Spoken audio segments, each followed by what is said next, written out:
Olá, pessoal! Bem-vindos a mais um episódio do Vasos, o podcast da Sociedade Brasileira de Angiologia e Cirurgia Vascular. Eu sou a doutora Stephanie, cirurgiã vascular em Brasília e uma das âncoras do podcast. Hoje teremos o prazer de falar um pouquinho, ter um bate-papo leve e descontraído com a nutricionista Clariana Cloraço.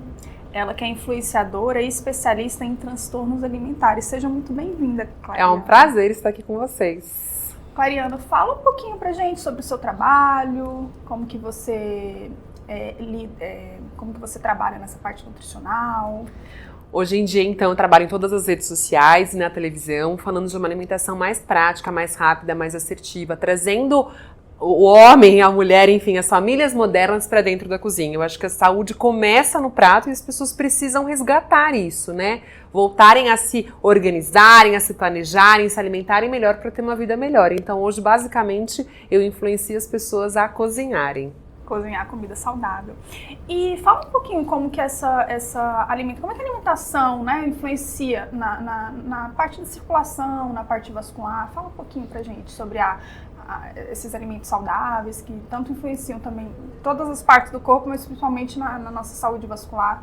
Doutora, a gente tem numa alimentação mais saudável, a gente influencia o corpo todo, né? Então, o que a gente precisa entender? Que o equilíbrio é tudo. A gente precisa, sim, comer mais vegetais, então frutas, verduras, legumes, alimentos que sejam integrais, proteínas de alto valor biológico, como as carnes, os ovos, o leite.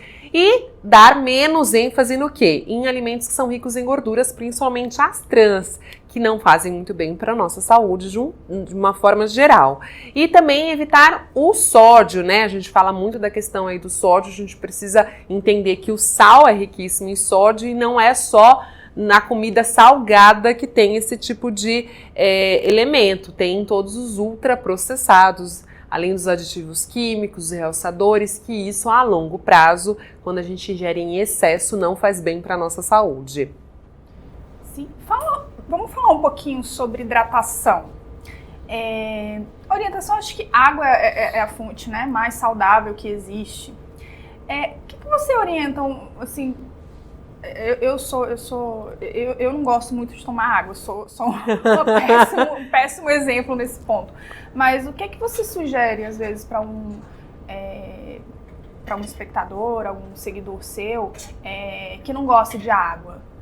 A água é remédio, é obrigatório, a gente está consumindo diariamente. Então, qual que é a diretriz para a população? 0,35 ml por quilo de peso. Então, se você pega o seu peso atual, multiplica por 0,35 e aí a gente vai chegar em quantos litros você precisa por dia. É por isso que todo mundo fala que as pessoas precisam tomar 2 litros por dia. Isso é uma média de uma pessoa de 60 quilos. 70, 80, 90 quilos chega até a 5 litros por dia. Isso de água. Então, água não envolve refrigerante, não envolve suco, não envolve café, muito menos bebida alcoólica. Então, a gente precisa tomar isso, é a base para pessoas saudáveis. Agora, porque pessoas que falam muito no seu dia a dia, praticantes de atividade física, precisam aumentar a quantidade de água. O que a gente precisa ter? Acesso, então carregar consigo garrafinhas, sim, se obrigar, então a gente está batendo um papo aqui delicioso, tem que tomar água durante e no fim, e aromatizar, tomar água com gás, tomar água gelada, colocar umas frutinhas, umas gotinhas de limão, folhas de hortelã, isso podem ajudar a palatabilidade, mas a gente precisa consumir água. Thiago Melo, sou cirurgião vascular também, âncora aqui no Vaso. Sempre que tem um nutricionista aqui, eu fico feliz em fazer entrevista, né? Porque a gente começa a tirar um monte de dúvida da gente. Vamos lá, onde é que começou? Onde é que veio o gatilho para dizer assim, poxa, eu preciso informar a população? Porque tudo começa de uma dor. Sim. Quando você percebeu essa dor, falou assim, nossa, eu preciso entrar nesse jogo aqui, ou a coisa vai de ladeira abaixo. Então, quando que você conseguiu, quando é que você enxergou essa dor e pensou, eu tenho que me expor em rede, tá? Porque a exposição, ela não é tão simples, né? Ela vem com uma série de fatores de julgamento, de colegas da população, pessoais, né? Faz tempo isso, quando é que você, e por que você sentiu essa dor? Olha só que pergunta curiosa. Eu tinha me afastado da nutrição, né? Eu trabalhei bastante com clínica, depois eu abri restaurantes, tive refeitórios industriais, depois eu fui trabalhar com parte de vendas, saí totalmente da cozinha, mas eu falo que eu saí da cozinha, mas a cozinha não saiu de mim. Eu estava trabalhando numa empresa, numa multinacional com vendas, com treinamento de vendas, e aí eu comecei a postar na pandemia algumas receitinhas práticas que eu fazia em casa, e as pessoas começaram a me perguntar, Clary, posta a receita, fala um pouquinho mais como você se planeja, como você se organiza, como você vai ao mercado. E aí eu comecei a falar um pouco nos stories, quando eu fui ver eu já estava falando nas minhas redes sociais e hoje eu vivo disso. E aí, doutor, eu fui para a televisão aberta. E quando a gente vai para a televisão aberta, a gente tem que entender que a gente está trabalhando para a massa. Então, a gente tem que entender que o país é plural, é diverso, as pessoas têm características diferentes, necessidades diferentes, acesso diferente. E é um privilégio falar de alimentação saudável. Então, assim, tem tantas pessoas que são leigas que estão falando, porque nós, nutricionistas, não fazemos esse serviço com mais assertividade, né? Então, eu comecei por acaso e tô há 2 anos nesse mundo. E esse acaso? O que te levou? Olha, vou começar a fazer receita fit. Enxergou algum... Porque sempre tem aquela história, a dieta do brasileiro é maravilhosa. Eu nunca achei. Me conta aí. Eu não sou especialista, eu sou cirurgião vascular. Por que a gente fala que é maravilhosa a dieta do brasileiro? Porque, obviamente, a gente tem muito acesso aos vegetais e também pela combinação do arroz e feijão, que aí proporcionam uma combinação perfeita de aminoácidos essenciais para o nosso corpo. O problema é que o arroz e o feijão acabam muitas vezes tendo muita adição de gordura, colocam muitos embutidos e aí acaba não se tornando um alimento tão saudável assim. Agora, basicamente, por que eu comecei com essa linha de alimentação saudável? Não gosto de falar da palavra fit, da palavra fat, eu gosto de falar de alimentos nutritivos, vamos dizer assim, porque a saudabilidade está muito mais na quantidade que a gente consome do que os alimentos em si, né? O brasileiro, infelizmente, hoje come só aproximadamente 150 gramas de vegetais ao dia. O que significa isso? Que a gente está muito aquém, a gente precisa. A Organização Mundial de Saúde preconiza pelo menos 400 gramas de vegetais. Claro, e você é vegana, vegetariana, não sou, mas eu dou ênfase na alimentação ricas em vegetais para fazer com que as pessoas consumam. Se a gente precisa triplicar esse número, por que eu faria mais do mesmo? Então eu vou para essa linha de vegetais, de organização de vegetais, da gente comer mais fruta, mais verduras, mais legumes, mais leguminosas, para a gente ter mais saúde no nosso dia a dia. Então assim, a dor do brasileiro é como que nós vamos consumir esses alimentos com praticidade, né? Afinal de contas, ninguém tem tempo de preparar todos esses alimentos todos os dias. Exatamente. O que você sugere assim, para o seguidor, para quem te acompanha, que tem uma vida muito corrida? Doutora Stephanie, acho que a palavra é organização. Então, as pessoas precisam ser organizadas em todos os âmbitos da sua vida.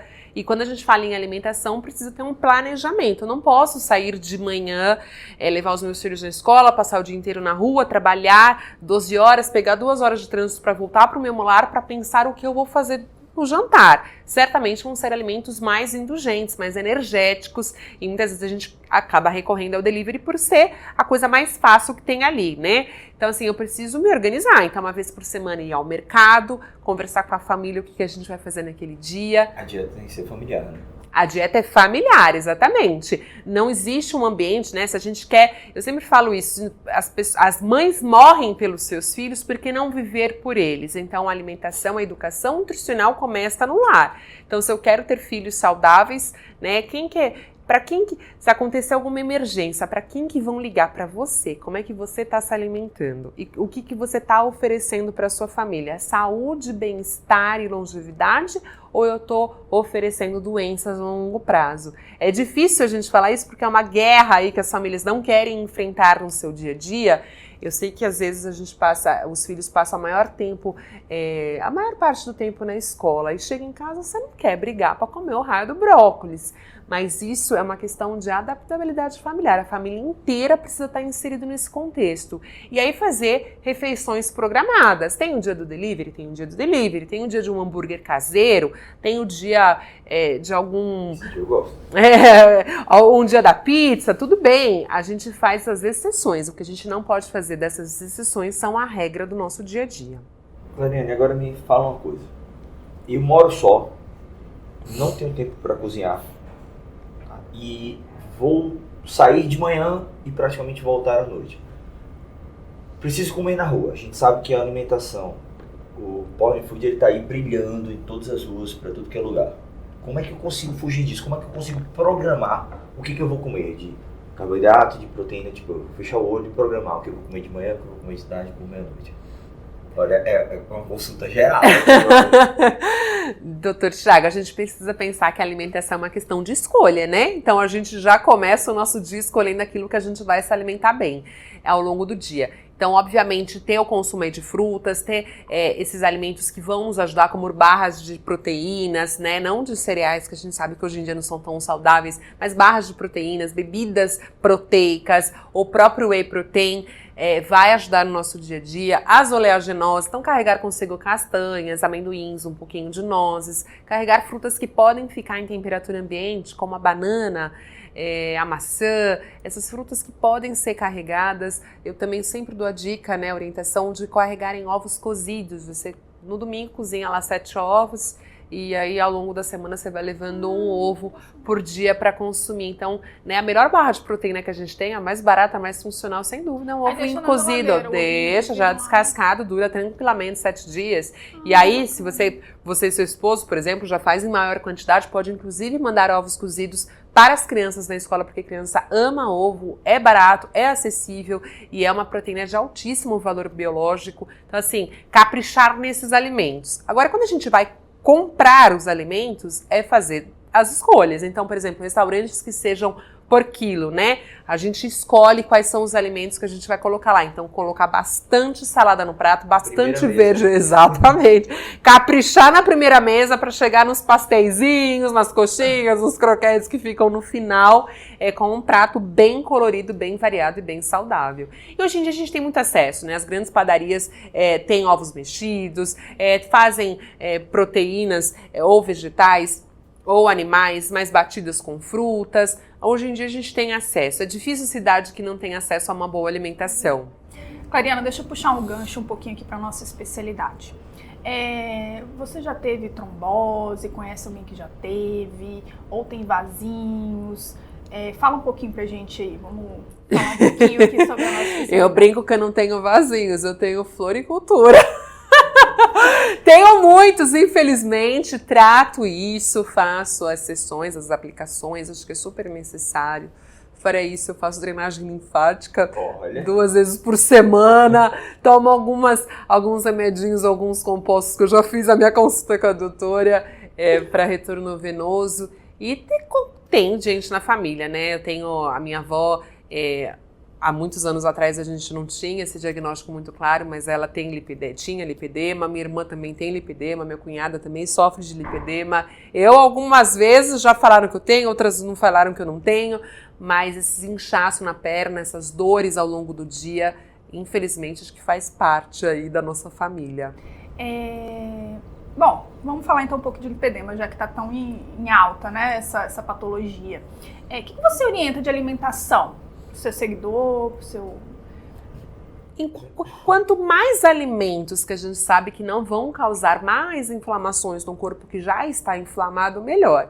Então, o que a gente pode fazer? Comer frutas, verduras, legumes, caprichar nas frutas vermelhas que são riquíssimas em antocianinas, que são super antioxidantes para o nosso corpo, caprichar nos peixes, são ricos em ômegas, principalmente o 3, né? Peixes mais gordurosos pelo menos 2 vezes por semana. Isso é um anti-inflamatório natural. Abusar de alimentos que tenham aí um pouco de cúrcuma, né? A curcumina na sua forma mais biodisponível. Então, colocar temperos, colocar especiarias, colocar aquilo que faz bem no nosso alimento e fugir de alimentos que são ultraprocessados, açucarados e com muito sal.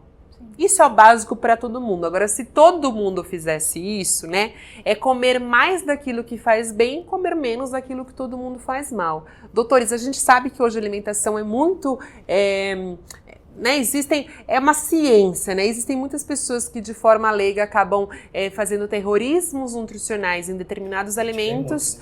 Exatamente, sempre foi feito, hoje em dia um pouco mais. O ovo um dia é vilão, o outro dia ele é bom. Um dia é vilão, Outro dia não, mas espera o dia par ou ímpar para decidir o que é o ovo. Existe essa dicotomia alimentar, inclusive, pela questão da indústria, né? Então, assim, o que a indústria está querendo carregar ao longo dos anos aí, quais são os alimentos que devem ser lançados, quais são os produtos que vão ser lançados, acabam caprichando mais nos estudos junto à indústria. Então, assim, não existe nenhum alimento que por si só, a não ser que seja veneno, mate alguém, né? A diferença da dose e do veneno do alimento é a quantidade. Então, o que é um alimento nutritivo hoje? Poxa, eu saio com a minha namorada, comer um homem, né? Sair com a namorada, comer um pedaço de pizza, tomar uma taça de vinho, estar ali entre família, na hora do cafezinho, comer um pedacinho de chocolate. Isso é super saudável, faz parte aí da fome social, da fome emocional, né? Os nossos pequenos grandes prazeres da vida, né? Agora, não são todos os dias que a gente pode fazer isso. Então, assim, para ter uma alimentação equilibrada, variada, eu tenho que saber que é a exceção e a regra. A regra é comer bem todos os dias. Agora, doutora, eu sou o louco do doce. Eu nem compro, porque se tiver, eu detono tudo. Como que uma pessoa que é viciada em doce consegue fazer uma dieta? Me explica. Não existe vício em comida, né? Vício a gente fala em drogas. O carboidrato por si só, o que acontece? A gente acostuma, né? Então acaba se tornando um hábito. Chocolate olhando pra você é uma delícia, eu também amo, gente. Se tá em casa. Se tá em casa, a gente tem que inibir o acesso, né? Quanto mais acesso a gente tem, principalmente quando a gente tá com muita fome, a gente chega em casa e só tem o chocolate ali, a gente acaba consumindo maior quantidade. Então, é evitar os excessos e saber degustar esse chocolate, esses alimentos mais indulgentes, com mais prazer, com mais consciência, sem comer de forma voraz, mas tendo ali, degustando, comendo o mindfulness que a gente fala eating, né? Comer realmente com prazer, com saciedade, entendendo que faz parte da alimentação saudável, sim, um pedacinho de chocolate por dia, se for do seu agrado. Um pedacinho. Se for a barra inteira, evite, não compre, não consuma. Existe um chocolate que é mais saudável que o outro? Existe um sorvete que eu posso escolher que seja mais saudável? Tipo, já que eu vou comer, posso estar escolhendo um tipo de chocolate mais saudável, um tipo de sorvete mais saudável, tipo bolacha. Tem gente que adora bolacha, adora biscoito. Existe algum tipo que seja mais saudável que o outro? Doutor Thiago, mais pra mãe, né? Para criança. Quanto menos açúcar tiver, melhor, sem dúvida nenhuma, né? Em relação ao chocolate, a gente sabe que quanto a maior quantidade de cacau presente, menor a quantidade de açúcar. Isso faria melhor ao seu corpo e também porque o cacau é extremamente antioxidante. Agora, vamos lá. Se eu vou comer uma barra inteira do chocolate 70, é melhor comer um pedacinho do ao leite. Então, assim, é melhor você comer um brigadeiro de forma prazerosa, entendendo que aquilo faz parte da alimentação saudável também, do que se entupir de pasta de amendoim. Por que eu falo isso, doutor? Porque as pessoas acabam confundindo, tô com vontade de comer um doce, aí eu vou lá, me entupo de pastinha de whey, de mil coisas, de amendoim, quando vai ver, é muito mais calórico, muito mais indulgente do que comer um pedacinho do chocolate que logo ele te faria bem. Entendeu? Então, assim, quanto menos açúcar, melhor. Agora, é melhor comer um pouco com açúcar em menor quantidade, de comer muito, senão o fit acaba se tornando fat, pelo volume que você acaba consumindo. Porque você não vai matar a sua fome, né? Nem a sua vontade. Tô com vontade de comer um docinho, você vai se entupir daquilo que faz mal? Não, come um pedacinho só com prazer, sabedoria, parcimônia, que vai te fazer bem. A gente sempre escuta falar sobre terrorismo nutricional, falar, o refrigerante, o zero tem sódio que vai colocar você praticamente em hemodiálise. É absurdo o negócio. Enquanto que, assim, pelo menos quando eu tô na fase de treino para competição, meu nutricionista fala, olha, você vai ter que secar, esquece suco, entra com refrigerante zero para dar uma secada, não é que é mais saudável, eu tô falando de caloria. Então, existe esse medo de cancerígeno, de sódio absurdo do refrigerante zero, ou ele pode ser um aliado na dieta restritiva, para quem quer emagrecer em si. Vamos lá, ele é uma excelente estratégia nutricional, hoje em dia a gente usa... A gente não tá mandando tomar. Não, exatamente, eu tô mandando fazer assim, vamos pensar. É uma excelente estratégia nutricional para quem quer perder peso ou para quem tem essa vontade, essa necessidade de um docinho, principalmente nas refeições, né? Então, hoje em dia, todos os edulcorantes são extremamente estudados e todos os estudos são extremamente seguros em relação à quantidade. Ninguém tá mandando você tomar 2 litros de refrigerante diet, zero ou com redução de açúcar todos os dias. Agora, se você tomar 1 copo e for realmente te fazer bem, é muito legal na nossa estratégia. Agora, por que é mais saudável, menos saudável em relação às frutas, né? Aos sucos de frutas? É melhor tomar 1 copo de refrigerante zero, 1 copo de suco de laranja. Pensando em energia, em caloria, em déficit calórico para quem quer emagrecer, sem dúvida é o refrigerante.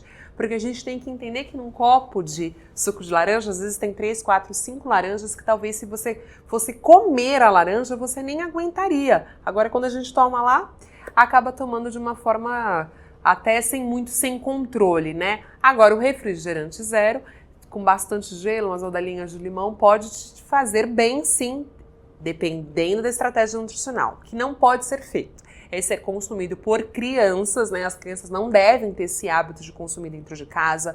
Os pais têm que sim evitar o hábito do consumo diário e deixar para festinhas, para comemorações, para pequenos eventos, aí sim.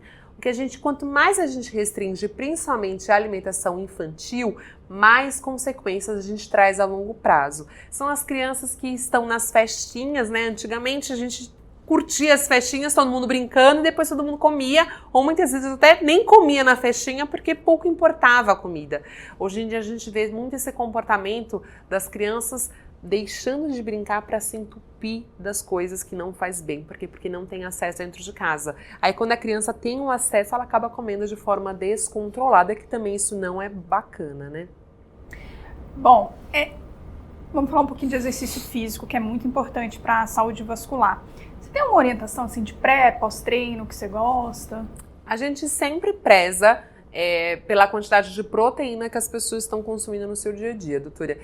Principalmente as mulheres, né? Dificilmente as mulheres batem a quantidade de proteína só com a proteína ali in natura, né? Só com as carnes, ovos, os leites, derivados. A gente geralmente precisa de suplementação para quem está treinando. Então precisa avaliar direitinho quanto que você está comendo e o que precisa suplementar. E aí, obviamente, para a gente crescer, a gente precisa de carboidrato. Carboidrato é energia rápida, né? O corpo precisa disso para... Até para dar aquele estímulo. Exatamente. Agora, quais são os carboidratos que eu vou optar? Precisam ser carboidratos complexos, então basicamente aí de origem vegetal. Então batata, abóbora, a própria batata doce, batata inglesa, as frutas são extremamente açucaradas, mas daquilo que nos faz bem, porque ainda tem as vitaminas e os minerais. Então já que é para comer... Aí comeria ali uns 30 minutos antes de treinar. É uma excelente estratégia nutricional, inclusive os pães. Tem muita gente que acha que não pode comer pão, mas se o seu treino for muito forte, coma assim pão, consuma um doce de leite, que hoje em dia a gente fala muito na internet, e por ser um alimento extremamente açucarado, com baixa gordura, então é extremamente benéfico para quem treina de alta intensidade. Então sempre ter ali um pouquinho de estoque de carboidrato antes do treino e depois do treino sempre recuperar a questão da proteína. A proteína se faz necessária. Hoje em dia a gente sabe, né, existem os whey proteins, a gente sabe que a creatina tem vários estudos que são extremamente seguros para a prevenção de diversas doenças, inclusive neurodegenerativas. Então, assim, quem treina tem que suplementar. Eu só consigo malhar às 6 horas da manhã. Não porque eu gosto, mas é porque é o único tempo. Eu já tentei malhar no final do dia e não consegui. Só que assim, eu acordo, sei lá, 10 para 6, malho em casa. A minha personal vai em casa. Não consigo comer nada. Não tem problema, porque o que você vai gastar... Um cafezinho com leite, e é isso, mas eu não consigo... Até pensei, às vezes... Tem problema... Mas aí você malha mais no final do dia. Mas de manhã eu pedalo o corpo. Ah, entendi. Mas aí você come antes de ir? Muito. É mesmo, Thiago? Não fica 3 empachado, não? Tem gente que fica extremamente empachado. Mais café. Eu quero ter a dieta.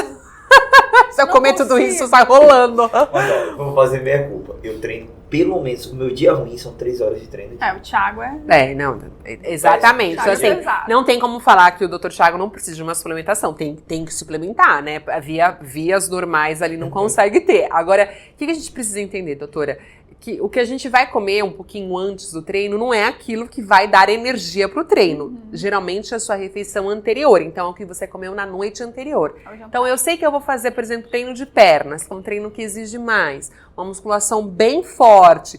Não treinar fofo, né? Treinar do jeito que precisa ser treinado. O que eu preciso fazer? Caprichar no meu jantar. Aí macarrão, ou comer bastante batata, bastante arroz, um pouco de pão, alguma coisa que vai te trazer aí o açúcar na forma de o glicogênio muscular, né? Que é isso que vai te dar o pique do dia seguinte. Aquilo que a gente come um pouquinho antes da refeição, ele já vai servir para os próximos treinos. Para a primeira refeição, não. Para o primeiro treino, não. Te convido um dia para ir ver o jantar da gente pré-Ironman. Você vai ficar assustado. É cada prato de macarrão. Meu Deus, esse povo vai subir o Everest? Não é Ironman mesmo.